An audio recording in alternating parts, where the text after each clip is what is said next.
有陣時有啲門你一個人推唔開嘅，咁你需要成班兄弟或者成班願意幫你支持你嘅人一齊去推開啦。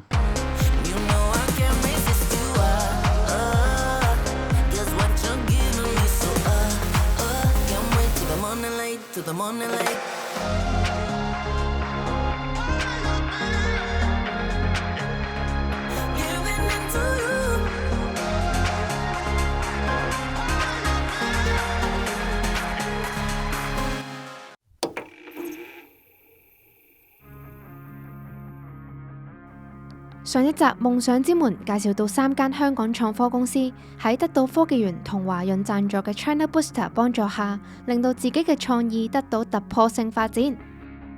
呢一集佢哋有個非常重要嘅任務，就係將改善咗嘅產品交到用家手上，去證明佢哋唔係得個講字。During COVID, I was part of the Home Affairs Bureau, one of their committees, and I was tasked to distribute care packages in Yuen Long and Tin Sai Wai. During my distribution, I found this building that had a lot of Sichuan Pangyao, and they are all visually impaired. Some of them have canes, some of them have guide dogs, and I realized that these tools are very limited, and I wanted to build something that would empower them to do shopping by themselves, to go around and explore different spaces by themselves, and then I joined Tuzo and his journey and mission. 呢個 Sika 之前一直都只係喺 lab 入邊做改良，真實俾用家試，今次都係第一次。如果效果唔好，可能對 Fidi Labs 嚟講都係一個大打擊嚟㗎。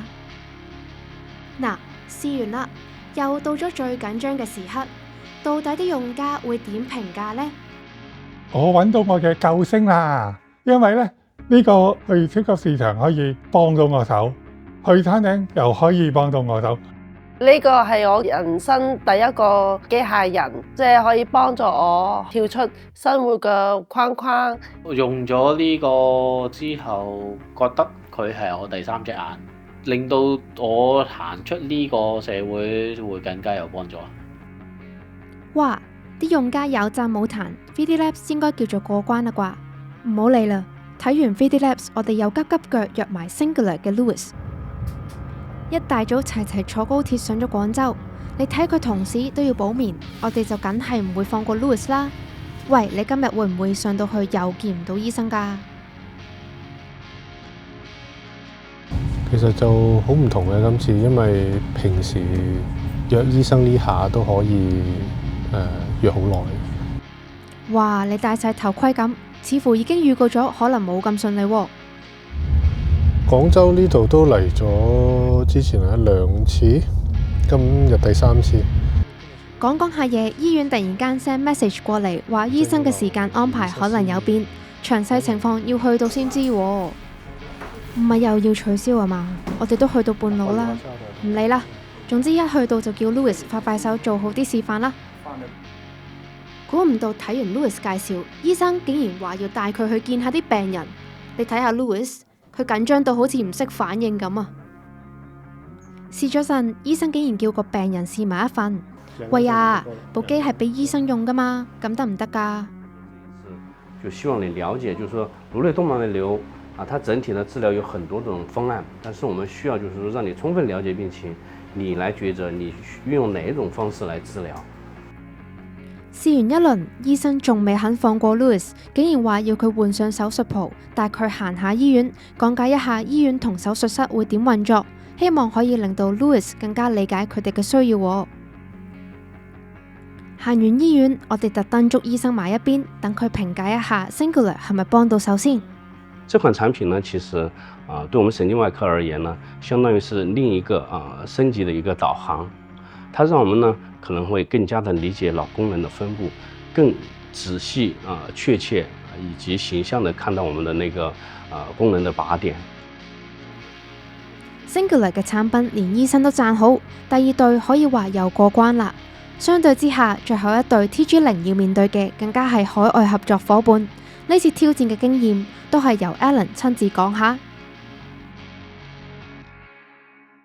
咁其實喺上個月咧，我哋有一個蘇格蘭嘅客戶，我哋有一個項目即將落地，佢哋都嚟到參觀咗呢個工廠，因為佢哋之前佢哋自己嘅產品，佢哋係親力親為喺蘇格蘭開廠自己整，佢哋對於 outsource 喺中國進行製造係有住比較大嘅 concern， 佢哋唔知道我哋有冇呢種先進嘅製造能力。咁但係佢哋嚟參觀咗我哋，同我哋介紹咗成個生產嘅流程，同埋喺生產線上完成一個完整嘅 run down， 佢哋係對此非常之滿意，同埋對於中國嘅製造能力係完全改觀咗。3間公司入邊 TG0 嘅挑戰就最直接，因為客戶要親身嚟到廠房參觀。如果 Alan 介紹得唔好，真係分分鐘搞到個客都冇買。講下個客突然又逼問 Alan 個生產進度，搞到我哋都緊張埋一份。就我們上一批剛好在昨天煮完，然後下一批再做2000台，現在在備料。對，下一批有2000加3000，一共5000還在備料。3間創科公司似乎都得到相當程度嘅認同，睇嚟今次 China Booster 所花費嘅氣力都冇白費。不如我哋聽下佢哋點講。我哋一直係深耕歐洲市場同埋北美市場，因為我哋係一間 London-based 嘅 company， 所以我哋之前係一直同大陸嘅市場係冇合作關係，而且係冇 network 嘅。咁但係通過華潤同科學園嘅 China Booster 計劃，我哋係識咗對好多對我哋公司技術感興趣嘅合作伙伴，大大加速咗我哋技術喺中國嘅推廣過程同埋落地過程。中國有住非常大嘅購買力市場，咁我都非常高興，我哋喺中國嘅第一個產品都即將上架銷售。In business, it's always important for a startup to meet the decision maker of every corporate. And I think that door is often closed for startups. So I think China Booster in that sense not just gave us the right connection, but the right push.